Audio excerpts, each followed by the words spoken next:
The Banshee used to follow death, like, death. you know. Supposed to be always. My sister now up next door, Fogarty's lived next door to her, and they always said that the Banshee followed different families. Yes, you know, the Fogarty, that the Banshee. But and they really believed it. Yeah. And but nights before a person died, they heard the Banshee. But do you remember Dad telling us about he was cycling out in town, and as he come by Crosstown Cemetery, something come across the road, straight across the road, and straight in the cemetery gates, through the wheels of the bike, like, just darted out and through. And he jumped off the bike, but he didn't know what had happened. He said the hair stood on his head, like, but he come out to Castlebridge, and when he got out, wasn't it his sister? It was only after dying. Mick Neville's wife was Mick Neville's wife, yeah. By the time he got home to Castlebridge, she was after dying. And that had happened coming by Crosstown Cemetery. I was told that the Banshee followed the Fogartys. Yeah, that's right. And Lizzie said to me that night, you'll always know when Jim Fogarty is going to die. Because she said the Banshee follows the Fogartys. But Jim died, and his wife died, and his sisters died, and they all died, and I never heard of Banshee. Mick Murphy, Barney Murphy's father, he was the only one, and he was a man, Mick Murphy was a man certainly not to tell any yarns. He wasn't that dying. But he heard the crying, I think it was his father was dying, or mother, I don't know. But he heard this crying in the field opposite, and he went out, and he looked. He said there was nothing in the field. There was nothing, no growth on the ditch or anything. But the crying was there, and he could hear the crying, you know, but he couldn't see anything. He couldn't see anything. But whatever it was, Mick was telling a true story, because he wouldn't, you know, he wasn't the type of a man to make up anything, you know. I remember there was my great granddad was dying. The man that was working there was telling me this, and he said he used to leave Kilcurl to go over to Ballyhoo. Them was the two places. One was where the brother was living. This was his sister was dying in Ballyhoo, and this Paddy the workman, you knew Paddy Murphy. Oh yeah. Yeah, that's right. Yeah. So he said as he had to cross the main road, and he was going up the brow, he heard the Banshee, and the Banshee came. He said all along the same with him, and when he got into the haggard, the Banshee disappeared, and when he went up, she was dead. Well, I heard John Sunderland saying he did see her up in Kilcar, and she was with hair, a big comb, and she combed her hair. And I think they're John. I don't know, but she was always come. She followed some families. Yeah. Same as, and not come to the door for others. Yes. And just about you here. Oh yeah, there's before different families. The Knockbally Door family. Yeah. Anyway. Yeah. Oh yeah, if anybody was going to die, if you had somebody sick and you heard about, oh, that person's going to die in a very short time. Or someone, if you didn't know of anyone, you say someone was going to die. Yeah, and another thing is a light. If you see a light, that's a bad sign. There's going to be a death in your family.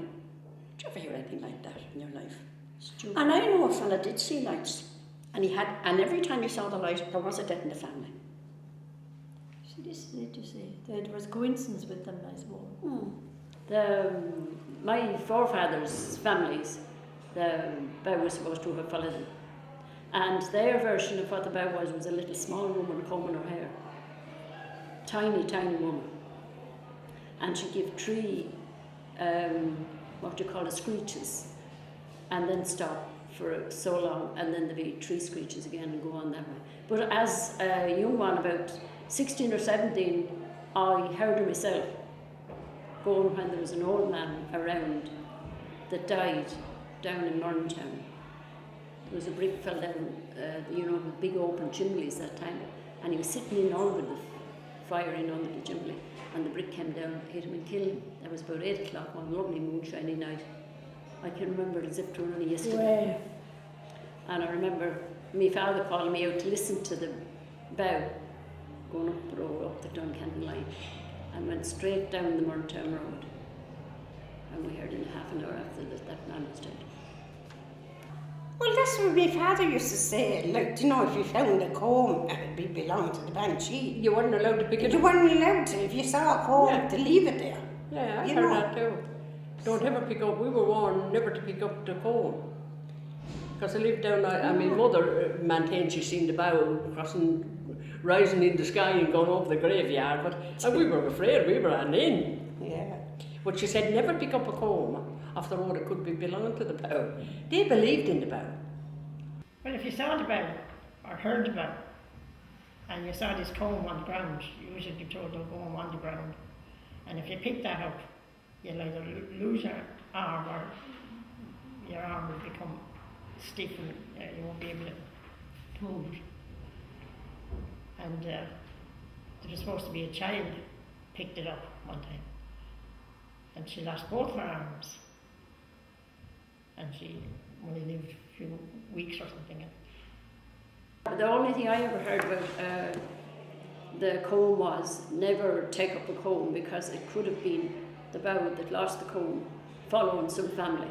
And if you took the comb, that the bow would never rest until that comb was left back out wherever she could get it. And I heard another story about a family that there was an old man.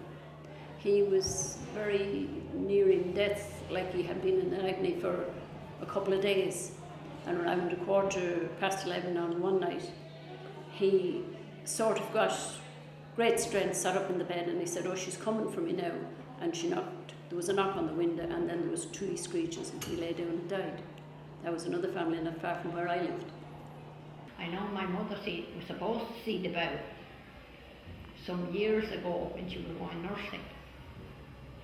Went over her side now. She always said she had long hair and half of it was fish. That's what my mother seen when she was nursing, going out in the middle of the night. She seen the bow. Some people say that it blanny crease with the bow because it used to then screech out of him in the night, and then you think it was the bow. Years ago, I was frightened out of my skin about the bow. My in-laws, my father-in-law, I lived up outside in Enniscorthy now, and he used to go down the fields for a few sticks. And he'd come home and he said to me, "Mate, there's someone going to die. I heard a bow." And there was no one in the parish sick or anything like that. And the next thing, someone come in and said, "Such a body is after dropping at the haystack." And that's the only thing. And he said he heard a bow. He said, "There's someone going to die because he heard a bow." But I never really believed it. But I was joyless. Do you know, he said he heard it down on the thing. But I thought I heard a bow too, and it was only a fox.